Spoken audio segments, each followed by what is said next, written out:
내부 피폭이 위험한 이유가 결정 장기에 특정 핵종들이 모인다는 점입니다. 근데 이 결정 장기별로 구별해 보면은 먼저 뼈에 모이는 핵종이 있는데 이 뼈에 모이는 핵종을 향골성 핵종이라고 부릅니다. 향골성 핵종의 문제는 뭐냐면은 공통점이 반감기가 길어서 체외 배출이 잘 되질 않고, 그리고 죽을 때까지 남아있고, 또 뼈의 성장이 완성한 부분에 집착되어서 뼈 성장을 방해하고, 뼈 안에서 골수가 만들어지는데, 뼈 안에 골수에서 피가 만들어지는데, 골수를 피폭해서 피를 만드는 그 부분을 장애를 만들기 때문에 향골성 핵종이 위험합니다. 향골성 핵종을 보면은 내용이 기본적으로 인체의 뼈를 이루는 가장 기본적인 물질인 칼슘. 왜냐면 칼슘은 인간 몸에 돌아다니다가 방사성 동위원소이긴 하지만 역시 칼슘과 동위원소이므로 몸에 있는 칼슘과 같은 움직임을 보일 겁니다. 당연히 뼈로 모이겠죠. 뼈가 튼튼하게 되는 철분, 그리고 방사성 물질로 유명한 스트론튬, 라듐, 플루토늄, 그리고 그 도깨비불로 유명한 인, 이것들이 뼈에 모이는 물질들입니다. 밤에 보이는 도깨비불이라 불리는 인은 인이 자연 발환 현상이라고 알려져 있습니다. 자, 향골성 핵종과 다른 것들은 한 가지 보면은 갑상선은 아이오다인이 모이는 걸로 굉장히 유명합니다. 이건 꾸준히 시험에 출제된 부분이기 때문에 갑상선에 아이오다인이 모인다는 건 굉장히 잘 알아둬야 됩니다. 적혈구는 산소를 움직이는데, 산소를 움직이는 헤모글로빈이 빨갛게 보이는 이유는 이 적혈구에 들어있는 철분이 산화되면서 산소를 움직이기 때문입니다. 즉 적혈구에는 철이 모이고, 허파에 이 라돈이 결정장기인 이유는, 라돈은 가스상의 물질이기 때문에 허파에 들어왔다가 바로 나가버립니다. 즉 몸에 침투하지 않습니다. 그렇지만 라돈의 자액종들은 한결같이 알파나 베타산을 방출하고, 이게 허파 내부에 멈춰서 침착되기 때문에 라돈은 허파를 결정장기로 보고 있습니다. 그리고 이 몸 전신에 균등하게 분포하는 물, 이 H 삼중수소는 물의 형태로 존재를 하고, 나트륨, 그 소금 성분이라고 생각하면 됩니다. 염분의 대표적인 나트륨, 그리고 산업계에서 가장 많이 쓰는 코발트와 세슘도 전신에 분포합니다. 특이한 건 이 코발트는 소화기관에도 영향을 미친다 하는 부분입니다. 그리고 이 부분은 따로따로 각각 외운석의 방법이 없습니다. 라돈과 세슘의 결정장기에 대해 물었습니다. 라돈은 몸에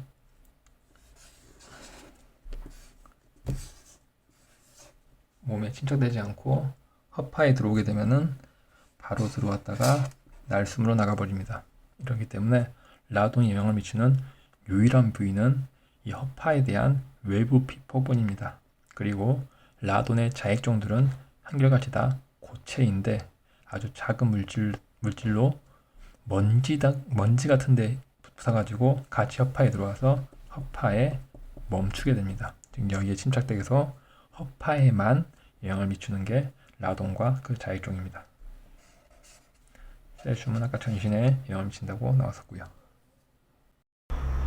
내부 피폭에 대한 방어 원리는 격리석 차단, 이 세 가지로 정리가 됩니다. 격리는 방사성 물질을 사용하는 구역과 사람이 있는 구역을 완전히 구별을 해서 방사성 물질이 사람 있는 쪽으로 넘어오지 못하게 하는 것을 격리라고 합니다.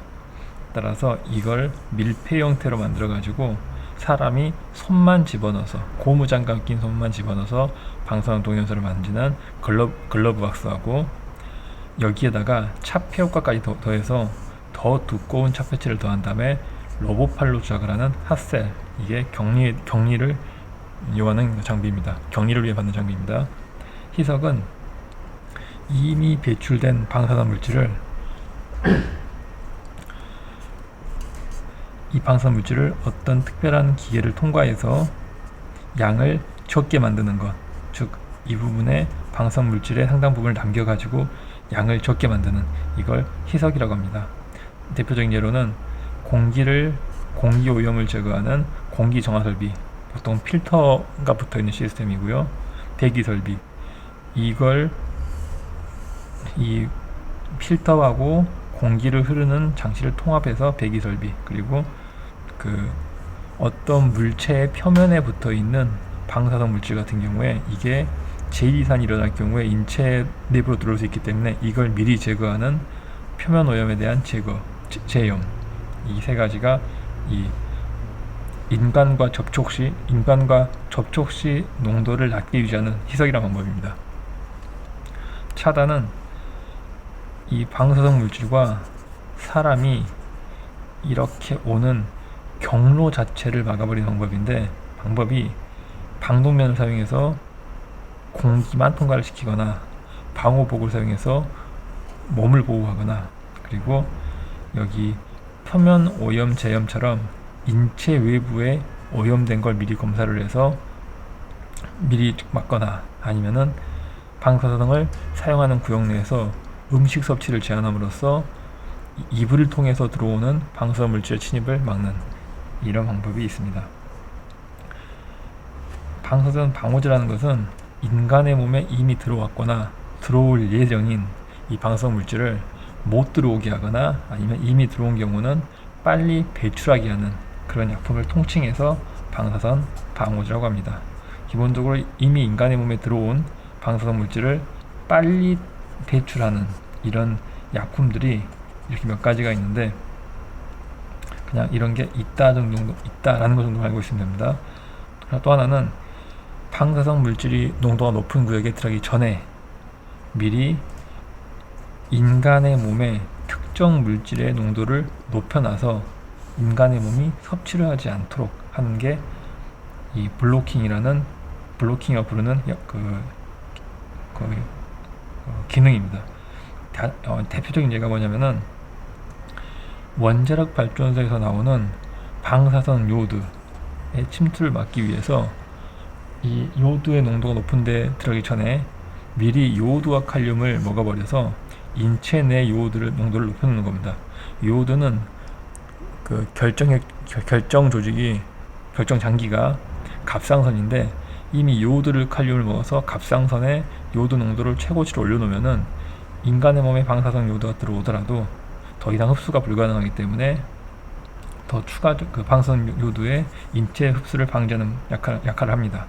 그런데 이 EDTA나 여러 가지 종류의 약품들은 실질적으로 이 몸에 좋지 않기 때문에 그 사용은 엄격하게 제한을 하고 있습니다. 무조건 많이 먹는다고 좋은 그런 상황은 아닙니다.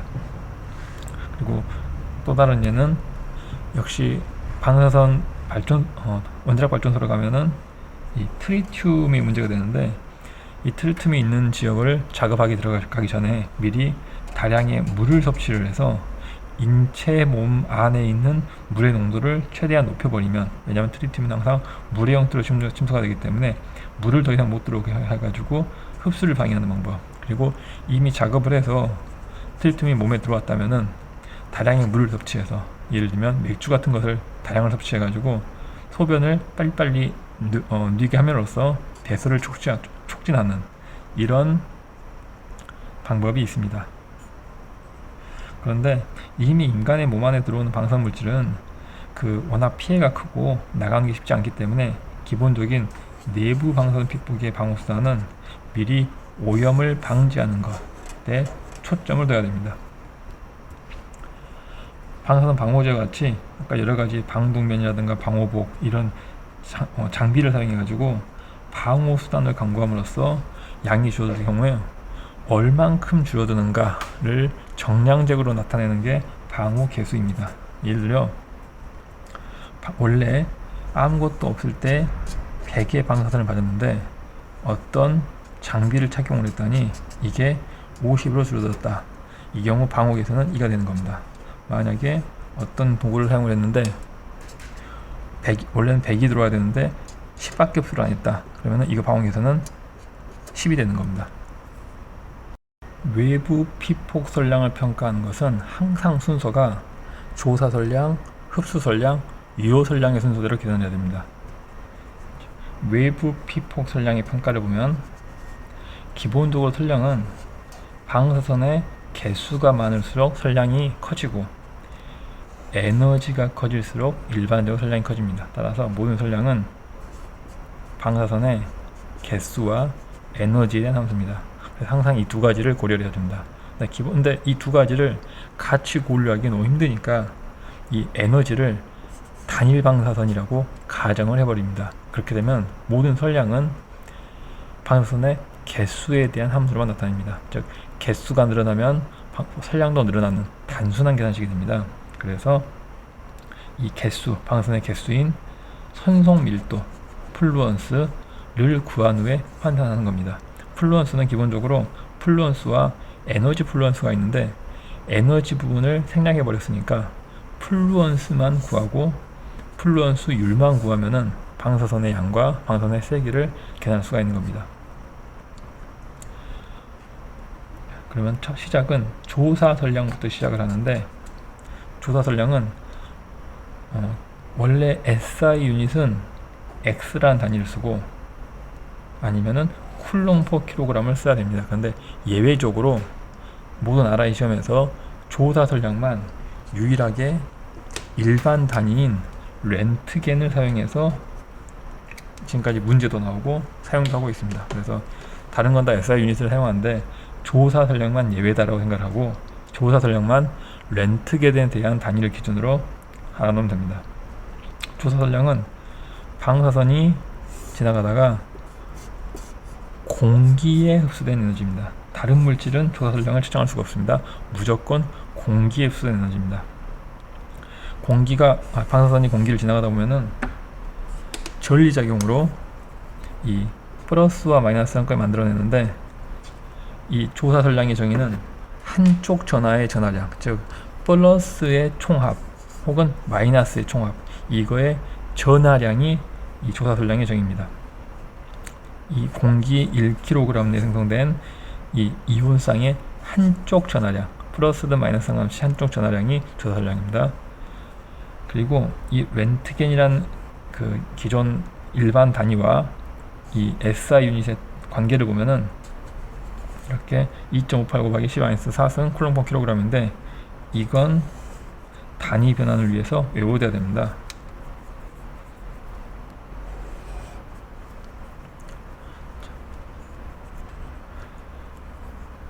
그런데 여기에서 이 한 쌍의 이온쌍을 만들기 위해 필요한 에너지가 평균적으로 공기의 경우 34 전자볼트가 됩니다. 그러면은 예를 들면 여기서 1매부의 방사선이 공기를 통과하고 모든 에너지를 얻었다 라고 가정하면은 이걸 알기 때문에 몇 개의 이온쌍이 만들어졌는지 단순히 나누기만으로 계산이 가능합니다. 1000 나누기 34 하면은 생성된 이온쌍의 개수를 알 수 있습니다. 개수를 보통 IP, 이온표라고 그러는데 이걸 알 수 있고, 그리고 전하량을 알고 싶으면은 이 개수에다가 한 개의 전하량이 이거라는 걸 알고 있다면은 단순하게 또 곱해가지고 생성된 전하를 바로 알 수가 있습니다. 이게 조사 선량을 바로 계산하는 방법입니다. 이러기 위해서는 또 하나 외워둬야 될 게 이 공기 이온쌍 한 개의 전하량이 1.6 곱하기 10-19승 쿨롱이다 라는 사실을 알고 있어야 됩니다. 이렇게 하면은 어떻게 알 수가 있느냐, 처음에 에너지가 주어지게 되고 얼마의 에너지를 이런지 알게 되면은 이걸 가지고 개수를 구할 수가 있고 이걸 가지고 전하량을 구할 수가 있습니다. 전하량은 단위 면적당 전하량이기 때문에 단위가 쿨롱 퍼 킬로그램이 될 거고 이걸 다시 렌트겐으로 언제든지 바꿀 수가 있습니다.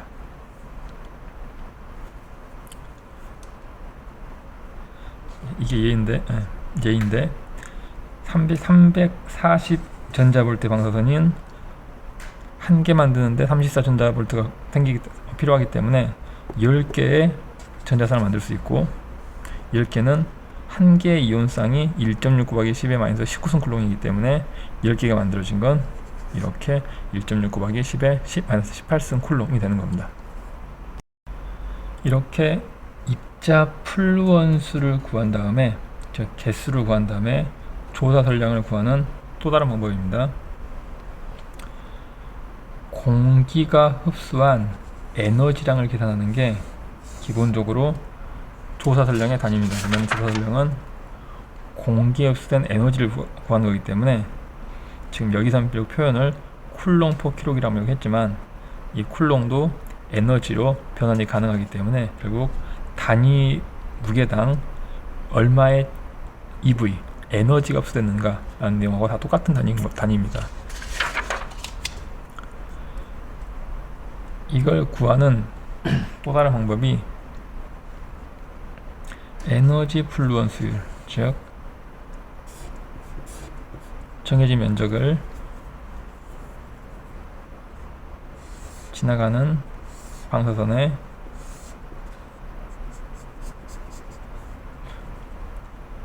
개수 곱하기 에너지 곱하기 면적.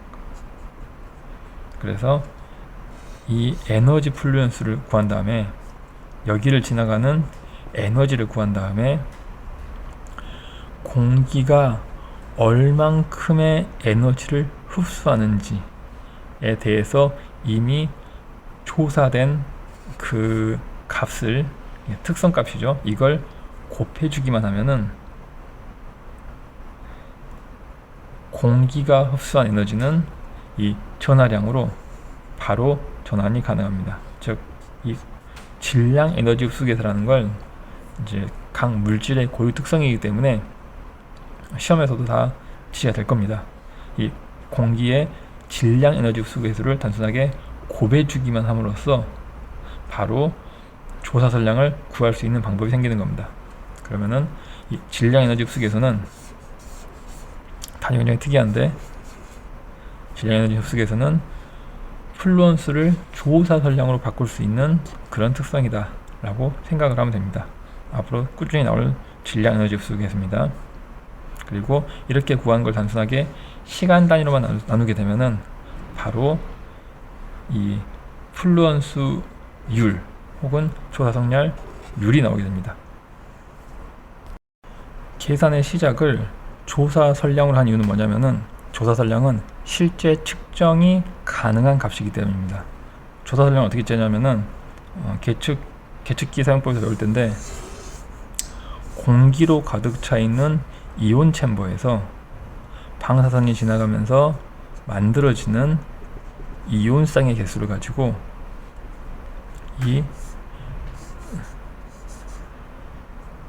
여기서 만들어지는 전류를 측정을 합니다. 즉, 이온 챔버는 공기에서 흡수한 에너지가 얼만큼인지 알려주는 게 이온 챔버인 겁니다. 즉, 이온 챔버는 조사 선량을 직접 재는 기계가 됩니다. 그런데 이 조사 선량이 아닌 이 다음에 배울 흡수 선량, 이것은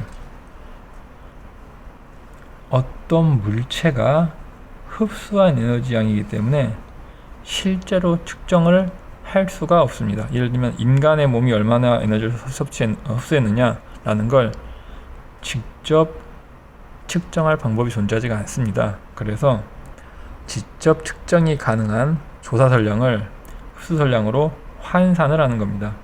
환산하는 방법이 뭐냐면은 바로 이 아까 질량 에너지 흡수 계수라는 게 나왔었는데, 이 질량 흡수 계수의 비율을 이용해서 측정을 하는 겁니다. 조사 선량은 공기를 기준으로 계산된 값이기 때문에 어떤 다른 물질은 얼만큼의 질량 에너지 흡수 계수를 가지고 있느냐라는 걸 미리 값을 구해 놓은 다음에 이 비율을 곱해 줌으로써 원래 구했던 공기에 대한 조사 선량을 다른 공기가 아닌 다른 물질에 대한 흡수 선량으로 바꾸는 겁니다. 보면은 조사 선량과 흡수 선량의 개념은 뭐냐면은, 조사 선량은 공기가 흡수한 에너지고 흡수 선량은 물체가 흡수한 에너지입니다. 둘 다 당연히 단위 무게당 흡수한 거고요. 그러니까 공기가 에너지를 흡수했느냐, 물체가 에너지를 흡수했느냐에 따라서 조사 선량과 흡수 선량을 구별하는 겁니다. 그런데 물체가 직접 흡수한 방사선 에너지를 구할 수가 없기 때문에 조사 선량을 실측해서 계산을 하고 다시 이것을 흡수 선량으로 변환을 시키는데, 어떻게 변환시키느냐, 바로 이 질량 에너지 흡수 개수의 비율을 이용해서 변환을 시킨다 라는 겁니다. 그리고 이 흡수 선량의 특징을 보면은, 고솔량 피폭일 경우, 즉 결정론적 영향에 대한 그 판단을 할 때 이 흡수 선량을 평가를 합니다. 이것 때문에 선량 한도 기준을 보면은, 일반적 선량 한도라고 하면은 1년에 50mS를 넘지 않는 범위 내에서 5년간 100mS라고 외우는데, 그 밑에 각 인간의 장기별 선량 한도를 보면은, 자세히 읽으면은 흡수 선량, 즉 그레이라는 단위가 사용되어 있습니다. 눈의 수정체, 손, 발, 피부에 대한 선량 한도는 흡수 선량이 적혀 있습니다. 그리고 선량도 상당히 높게 적혀 있습니다. 즉 급성 피폭, 고선량에 의한 급성 피폭은 흡수 선량을 적용한다. 그리고 구하는 방법은 그 조사 선량의 질량 에너지 흡수 개수의 비율을 곱해서 흡수 선량을 전환시킨다.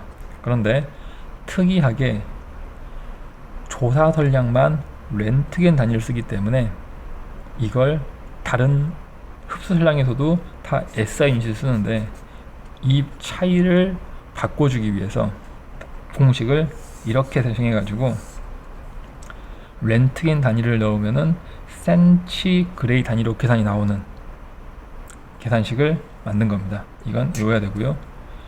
왜 센치그레이를 사용하느냐? 먼저 센치그레이가 뭐냐면은 1m 1cm가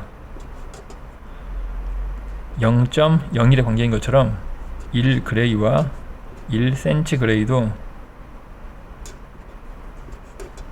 0.01의 관계입니다. 센치는 100분의 1이라는 뜻입니다.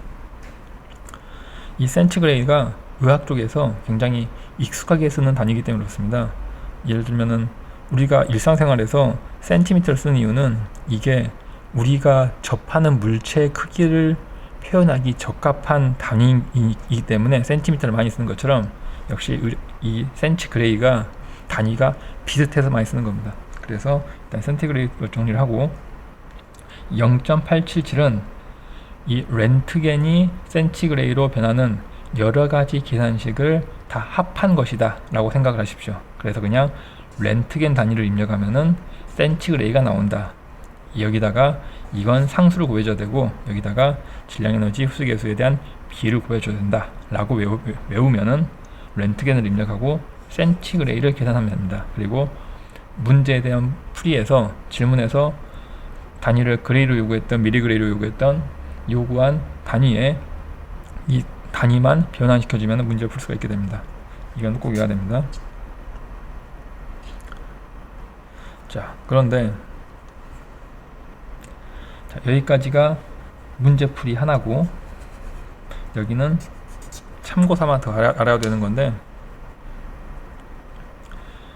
이 백케이브면은 인간이 보통 일상생활이나 사용하는 그 장비들이 보통 100케이브에서 좀 그 근처 이상이 되는데, 이 일반적으로 사용하는 감마선을 봤더니 이 값, 공기와 어떤 물질의 그 질량 에너지 흡수 비율이 비슷하더라. 여기서 물질은 인간의 그 인간 조직을 말하는 겁니다. 왜냐면은 흡수 선량이 왜 중요하냐면은, 사실 조사 선량은 별로 인간이 관심 분야가 아니라, 그리고 무슨 책상이나 연필이 어떠나 방사선을 흡수하는가 관심 분야가 아니라 사실은 인간의 몸이 얼마나 방사선을 흡수하는가가 관심 사항입니다. 그런데 여기서 공기와 인간의 몸이 인간의 몸에 대한 질량 에너지 흡수 계수가 항상 100kg 이상일 때는 비슷하더라. 거의 일정하더라. 그래서 이 값을 공통 적용을 해도 되더라. 이 공식을 사용을 하는데 이 값이 보통 1.1이 되더라. 그래서 집어넣었더니 실제로는 거의 1과 비슷한 값이 되더라. 결과적으로 1렌트겐을 입력을 했을 때 렌트겐 단위를 입력했을 때 거의 센티그레이드 단위랑 비슷한 값이 나오더라.